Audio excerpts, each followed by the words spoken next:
লেখা হয়েছে অ আ কয়াকারে কা, তারপরে এবিসিডি তোমার পদ্ধতি পশুবা চিহ্না, এগুলো বাচ্চাদেরকে মানে ভালোই মানে শিখছে। ইলেকট্রিক পোস্টেই বর্ণপরিচয়, স্কুল পথ এখন জ্ঞানের মেলা। ঈশ্বরচন্দ্র বিদ্যাসাগরে শিক্ষা দর্শকের সামনে রেখে কুলতলির দেউলবাড়ি গ্রামে শুরু হয়েছে এক অভিনব উদ্যোগ। গ্রামের রাস্তায় থাকা 40 থেকে 45টি ইলেকট্রিক পোস্টে ফুটিয়ে তোলা হয়েছে বর্ণপরিচয়ের অক্ষর, ইংরেজি, সংখ্যা এবং প্রাথমিক গণিতের যোগ বিয়োগ গুণ ভাগ। ফলে স্কুলে যাওয়ার পথই এখন হয়ে উঠেছে খোলা আকাশের নিচে এক চলমান পাঠশালা। এই উদ্যোগের নেপথ্যে রয়েছেন এলাকার বাসিন্দা পুলক মণ্ডল। দীর্ঘদিন ধরে রাস্তার ধারে থাকা ইলেকট্রিক পোস্টগুলি জঙ্গল ও আগাছায় ঢেকে গিয়েছিল। কোথাও ছেঁড়া পোস্টার, কোথাও ময়লা আবর্জনা দেখতে ছিল অনাকর্ষণীয়। সেই দৃশ্য বদলাতেই তিনি হাতে তুলে নেন। স্থানীয়দের সহযোগিতায় পোস্টগুলি পরিষ্কার করে সেখানে রঙিন অক্ষরে লেখা হয় অ আ ক খ থেকে শুরু করে 1 2 3 ইংরেজি ও বাংলা সংখ্যা, সঙ্গে সহজ অঙ্কের চিহ্ন।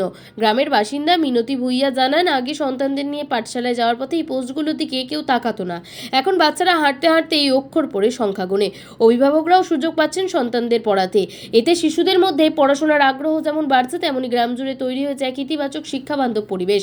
পুলক মণ্ডল বলেন, সুন্দরবনের প্রান্তিক এলাকায় শিক্ষার আলো আরও ছড়িয়ে দিতে এত টাকার পাঠশালা চালু করা হয়েছে। তিনি জানান, বিদ্যাসাগর নাকি মাইলস্টোন দেখে ইংরেজি সংখ্যা শিখেছিলেন।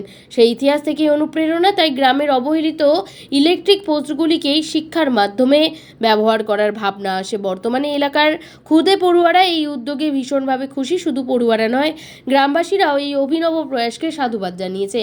অনেকেই মনে করছেন, এভাবে গ্রামের প্রতিটি কোণ যদি শিক্ষার বার্তা বহন করে, তবে আগামী প্রজন্ম আরও সচেতন ও শিক্ষিত হয়ে উঠবে। কুলতলির দেউলবাড়ির এই উদ্যোগ প্রমাণ করে, ইচ্ছাশক্তি থাকলে সীমিত সম্পদ নিয়েও বড় পরিবর্তন আনা সম্ভব।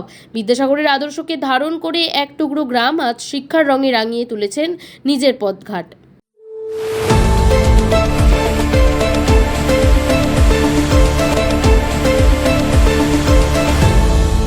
আপনারা দেখছেন এই বেলা বাংলা, শিরোনামে সবার আগে।